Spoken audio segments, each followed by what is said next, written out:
NCERT solution for the class 11 biology के chapter number 1 the living world में आपका स्वागत है।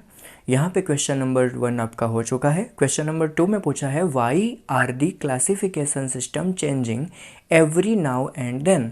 क्लासिफिकेशन सिस्टम जो कि बायनोमियल नोमेनक्लेचर, इसके अलावा अलग अलग क्लासिफिकेशन सिस्टम हर में से चेंज क्यों होते रहते हैं, हमेशा से चेंज होते हुए भी आए हैं और अभी भी चेंज हो रहे हैं और आगे भी होंगे।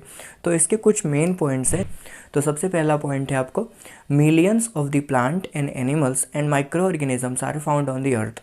अर्थ के ऊपर में हमारे पास बहुत सारे ऑर्गेनिज्म होते हैं। तो उन ऑर्गेनिज्म में क्या क्या इंक्लूड होता है, तो plants, animal and micro organisms.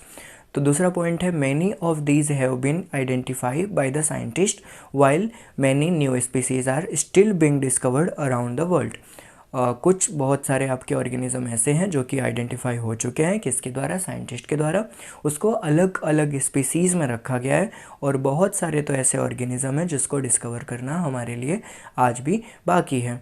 Therefore to classify this newly discovered species, इसके लिए जो नए नए स्पीसीज़ जो कि आपके क्लासीफाई हो रहे हैं, new system of classification have to be devised every now and then. अगर हम नए नए ऑर्गेनिज्म को डिस्कस कर रहे हैं, अगर नए नए स्पीसीज़ डिस्कवर हो रही है, तो क्लासिफिकेशन सिस्टम भी उन ऑर्गेनिज्म के लिए हमारे पास कैसा होना चाहिए, अपडेटेड होना चाहिए। तो उसको अपडेटेड रहने के लिए हमारे पास जो सिस्टम है क्लासिफिकेशन का, उसके अंदर में थोड़े बहुत बदलाव लाने ज़रूरी है, ताकि जो पुराना सिस्टम है उसको बदलाव करके एक नया सिस्टम को इंट्रोड्यूस किया जा सके।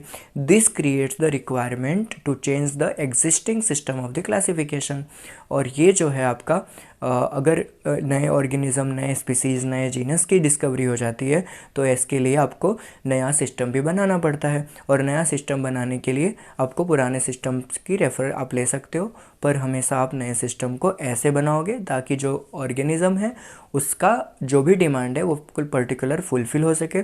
उसके बारे में हम अच्छे से मॉर्फोलॉजिकल, इवन उसके बॉडी के अंदर में जो पर्टिकुलर शेप, साइज एंड उसकी बिहेवियर है, उसके जो कैरेक्टरिस्टिक हैं, उसका जो न्यूट्रिशन है, उसके अकॉर्डिंग हम क्या कर सकें, स्टडी कर सकें।